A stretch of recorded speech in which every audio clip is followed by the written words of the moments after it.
안녕하세요. 앤디북입니다. 3일 동안 비가 계속 내리고 있습니다. 비 오는 날에는 집에서 책 읽는 게 제일이죠. 오늘은 도쿄의 이야기를 가져왔습니다. 그럼 책 리뷰를 시작하겠습니다. 제목: 도쿄의 시간 기록자들. 부제: 어제를 기억하는 도시의 미래. 밀레니얼 장인의 일과 삶. 글사진 정재혁님. 출판사 꼼지락. 2020년 출판. 세상 모든 일은 없어져도 살아남을 단 하나의 직업은 장인입니다. 요즘 자신만의 개성과 속도로 일하면서 생계를 유지하고 보람도 찾아가는 이들이 늘고 있습니다. 이 책은 자신이 좋아하는 일을 찾아서 자신의 스토리를 만들어내고 있는 도쿄의 젊은 장인들의 이야기가 담겨 있습니다. 다양한 업종에서 새로운 가치를 창조해 가는 이들의 이야기는 도대체 일이란 무엇인가 라는 생각거리를 던져주고 있습니다. 14가지 이야기 중에 2가지 정도만 소개해 드리도록 하겠습니다. 첫 번째, 목욕탕의 아침은 작은 기적을 닮았다. 4대를 맞이한 센토, 히노데유 다무라 유이치. 두 번째는 책방을 빌려드립니다. 안테나 책방, 북숍 트래블러 와키 마사유키. 먼저 첫 번째 이야기를 중에 책 속의 내용을 잠시 읽어보도록 하겠습니다.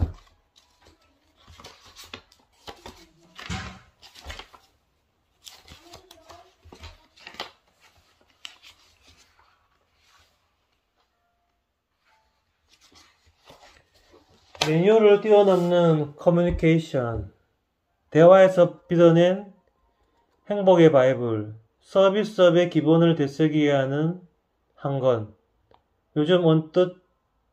언뜻 요즘 잘 나가는 비즈니스 경영서, 직장인을 위한 인간관계를 서술한 책의 수사처럼 보이지만 일본 도쿄 모토 아사쿠사의 작은 대중목욕탕, 히노데유의 이야기를 엮은 책, 단골을 들리는 회화의 비결에 달린 인터넷 리뷰 중 일부 구절이다. 대부분의 가정집의 욕실에 욕조가 생겨나고 찜질방이 거리를 채우며 대중목욕탕이 점점 자리를 잃어가는 지금 새삼 목욕탕 이야기를 한다. 가장 오래된 것이 가장 새롭다는 왠지 멋있게 느껴지는 문장이 지금 도쿄에서 완성되고 있다. 책에 완성한 것은 도쿄의 작은 대중목욕탕 히노데유를 운영하는 다무라 유이치. 목욕탕이라면 오래전 일요일 아침 딸기 우유를 손에 쥐고 집으로 돌아가는 길이 생각나는데, 한적한 주택가 골목길 그곳에서 커피우유를 마실까 진저 에일을 고를까라는 조금 낯선 고민을 했다. 목욕탕, 센토가 돌아왔다. 일본에서 대중교육탕은 센토라 한다. 1965년을 정점으로 세태에 들어 설비, 건물의 노화, 경영자의 고령화로 시대에 따라가지 못해 저무는 계절이 지금 그곳에 흘러간다. 도쿄 내 2,500곳에 달하던 숫자는 어느새 700곳 남짓, 근 10년 사이 40%에 가까운 센토가 문을 닫았다. 하지만 동시에 요즘 도쿄에서는 수상한 소식들이 들려오고 조금 낯선 계절이 시작되고 있다. 지금 도쿄에서는 무슨 이유에서인지 센토, 사우나가 붐이다. 드라마 고독한 미식가의 사우나 버전인 사또, 목욕탕에서의 미스터리한 사건을 그린 영화 멜랑콜릭, 도쿄에 사는 프랑스 여자가 그리고 쓴 프랑스 여자의 도쿄 목욕탕 순례기 등 영화와 드라마 그리고 책을 통해 새삼 동네 목욕탕을 이야기한다. 인기 있는 일러스트레이터 나가바유는 센토에 걸리는 노을엔을 다시 그리고 도쿄 내 센토 550곳은 2018년 센토의 추천이란 이름의 센토답지 않은 세련되고 깔끔한 이벤트를 진행하기도 했다. 이벤트에 참가한 센터들 중 일부에서는 탕의 벽화도 새로 그렸습니다. 중략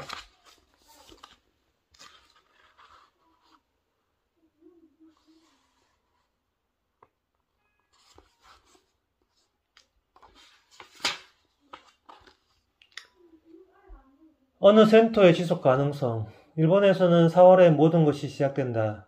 새학기, 회사의 시무식, 대부분의 새로움이 4월에 시작하고 벚꽃의 열도를 물들이기 시작해 대대적인 꽃놀이, 하나미가 시작되는 것 역시 4월이다.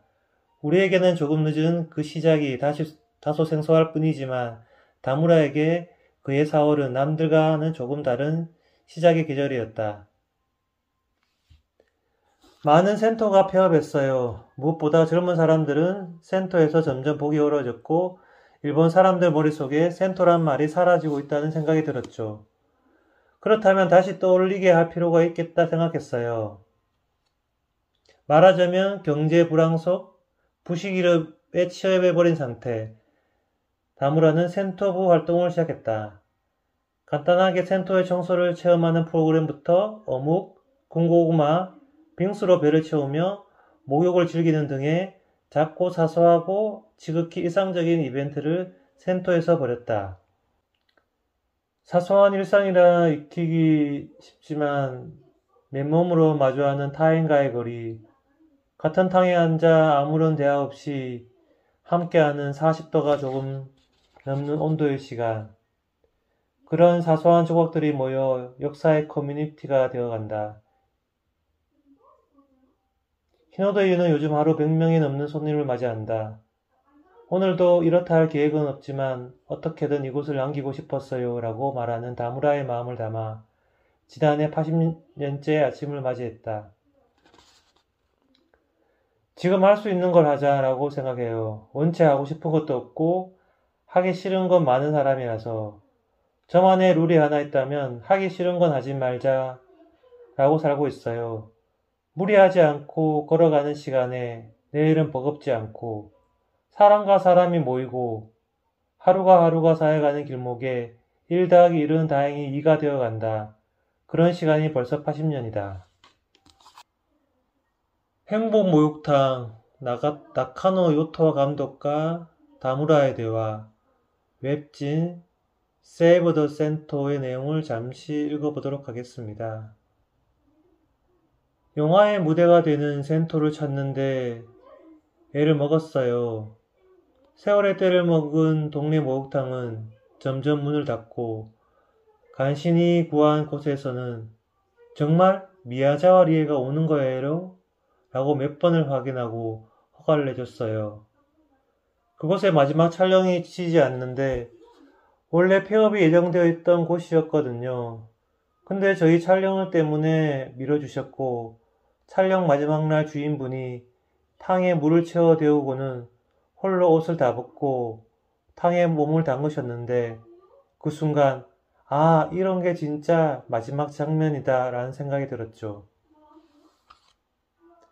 다무라가 취재를 위해 만나 이야기를 나눴던 영화 행복 목욕탕의 감독 나카노 요타의 말이 떠오른다. 이 영화는 센터가 주된 배경이고 촬영 장소를 찾지 못해 깨를 애를 먹었다고 한다. 겨우 화면에 담긴 곳은 후쿠오카 하카타 지역의 츠키노유. 나카노 감독은 센터의 미래에 대한 질문에 이렇게 답했다. 역시나 깊게 새겨진 역사에서 스며 나오는 센토 특유의 분위기겠죠. 무리해서 복구하려 해도 어딘가 다르게 느껴요. 가지고 있는 걸 살리는 편이 좋지 않을까 싶습니다. 영화 행복목욕탕은 센토의 굴뚝에서 불긋빛 연기가 나오는 조금 이상한 장면으로 끝이 난다. 다무라 유이치는 그 의미를 알 것 같다고 했는데 그의 지금 역시 도쿄 하늘에 조금은 다른 짙은 자국을 남긴다. 도시와 다른 센토의 속도대로 느리게 살아가는 하루. 그건 다른 무엇도 아닌 스스로의 시간을 살아가는 오늘이었다. 그와 헤어지고 역으로 걷는 길, 조금 따뜻한 바람이 도쿄에 불었다. 자, 다음으로는 책방을 빌려드립니다. 안테나 책방, 북숍 트래블러, 와키 마사유키의 이야기를 잠시 읽어보도록 하겠습니다. 책방을 빌려주는 책방이 있다. 한 달 임대료 5,000엔. 오늘의 메뉴처럼 요일마다 점장이 바뀌기도 하는 책방. 30평 남짓 되는 공간에는 70여 곳에 서로 다른 책방이 모여 있다. 요즘 책방의 변화가 주선하다지만 이런 책방은 아마 내일도 모레도 그리고 오래오래 새롭다. 이름하여 북숍 트래블러 와키 마사유키가 단골 카페에 책장 하나를 빌려 시작한 일본 전역 책방에 자리를 내어주며 완성되는 조금 이상한 책방이다. 책방 문을 열고 나와 책방을 들어가는 묘한 이어짐. 앤솔로프란 이름의 커피 스탠드를 지나 좁은 골목을 걷다 보면 오솔길과 같은 길을 만나고 그 끝 무렵에 아늑한 공간이 드러난다. 벨벳 소재의 소파, 짙은 앤티크 나무 테이블이 놓여있다. 중략, 여행을 시작하는 도쿄의 책방.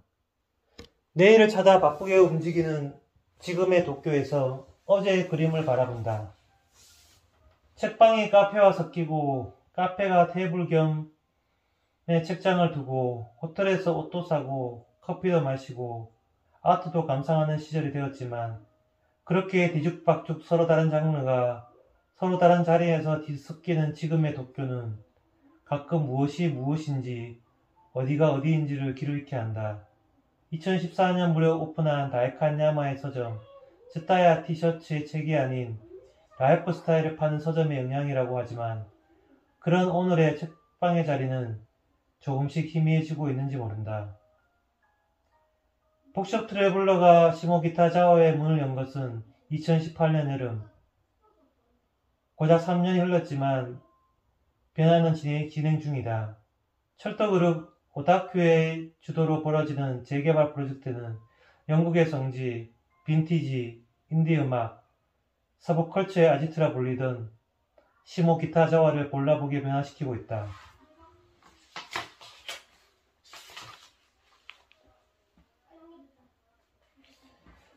북숍 트래블러는 크고 작은 책장을 다양한 책방을 렌탈하는 독특한 방식으로 운영되는 곳이다. 렌탈된 책장의 센쇼, 판매할 책을 고르는 일과 큐레이션은 전적으로 임차인의 재량이고 2019년 9월 모두 70여 개의 출판사, 작가, 서점이 북숍 트래블러의 책장을 채우고 있다. 저는 제가 아는 책보다 모르는 책, 다른 사람들이 좋아하는 것들을 알아가는 게 즐거워요. 전부 제가 고른 책으로 가게를 채운다면 아마 지루할 거예요. 책방을 시작한 것도 카페랑 겸하는 공간이니까 주 4회면 괜찮겠지 싶어서였어요. 책방을 열면 여행을 못 가잖아요. 북숍 트래블러라는 책방 이름대로 여행을 하듯 책방을 걷고 타인을 만나는 책방이 그곳에 문을 연다. 중약, 니온바시의 기사탱에서 만났던 북 디렉터 소메야 다쿠로는 책이란 것 자체가 무한의 가능성을 가진 매체잖아요. 페이지를 열면 어떤 이야기가 펼쳐질지 그 수는 무한하고 그래서 책은 본래 많은 사용법을 가지고 있어요. 오히려 지금의 변화는 너무 늦게 찾아온 거죠. 라고 말했는데 책은 이렇게 가끔 잠자리가 되기도 한다. 밤에만 문을 여는 책방, 날마다 점장이 바뀌는 서점, 한 권만 판매하는 것으로 한국에서도 화제가 됐던 긴자의 모리오카 서점. 지금의 책방은 그저 새롭고 보이기만 하지만 어쩌면 책에 담긴 잠재되어 있던 시간을 이제야 바라보고 있는지도 모른다. 애초 책이 가지고 있던 리듬의 시간, 그런 날들의 뒤늦은 발견, 책방은 그렇게 변화하고 변화하지 않는다. 이상 도쿄의 시간 기록자들을 리뷰해 보았습니다. 마지막으로 저는 어느 지역을 여행을 갈 때 항상 그 지역의 큰 서점이든 작은 서점이든 책방을 방문합니다. 그리고 그 주변에 있는 시장을 꼭 방문해 봅니다. 그렇게 하게 되면 그 지역의 문화를 알게 되고 그 지역의 사람을 알 수 있어서 좋았습니다. 감사합니다.